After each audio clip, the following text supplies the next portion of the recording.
Channel Vega Chile presents great musicians and composers of yesterday, and always with the presentation of pianist Luis Mariano.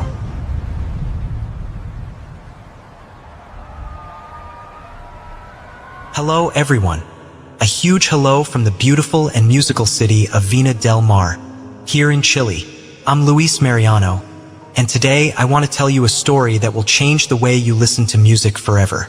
What if I told you that the composer of some of the most romantic and beautiful melodies in history lived a life filled with ghosts, a toxic love, and an absolute terror of being buried alive? I'm talking about the king of the piano, Frédéric Chopin. Stay until the end, because today we're going to debunk the myth of the melancholic genius.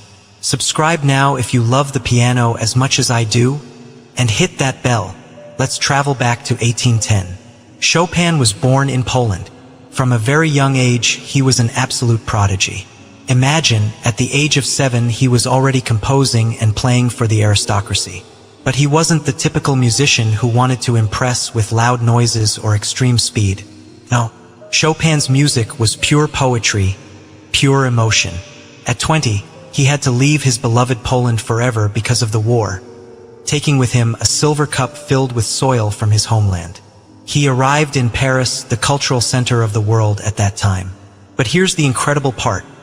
Unlike Franz Liszt, who filled stadiums and was the first rock star in history, Chopin was terrified of large concerts. He preferred the intimacy of private salons, by candlelight, a very bohemian, very intimate atmosphere, like the one you experience on evenings by the sea in our Quinta Vergara. But Chopin's life changed completely when he met George Sand.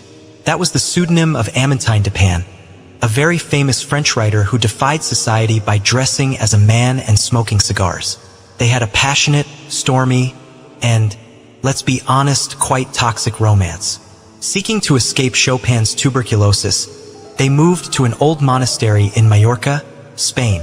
The conditions were terrible conditions. Cold, rain, damp. There, trapped in his own mind and on the verge of madness, Chopin composed his famous preludes. He would listen to the raindrops falling on the roof and imagine they were the footsteps of ghosts. His mind was ravaged by fever, but his genius remained intact. He created beauty from pure suffering.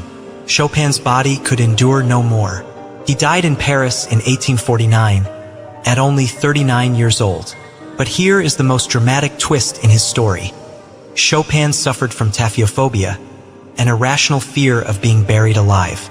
Therefore, his last wish was terrifying. He asked that his heart be removed before his burial. Today, his body rests in Paris, but his heart was smuggled back to Warsaw, Poland, by his sister, preserved in a glass jar filled with cognac. Literally, his heart returned to its homeland. Chopin didn't just play the piano. He made the instrument speak. He made it crying, made him love it. For me, as a pianist from Vina del Mar, every time I place my hands on the keyboard to play his work, I feel that mixture of pain and absolute beauty. What's your favorite Chopin piece? Let me know in the comments. I'll be reading and replying to them all. If you loved this story, give it a big like, share this video with your friends, and subscribe so we can continue discovering the magic of music. A huge hug from Vina del Mar, and see you in the next video.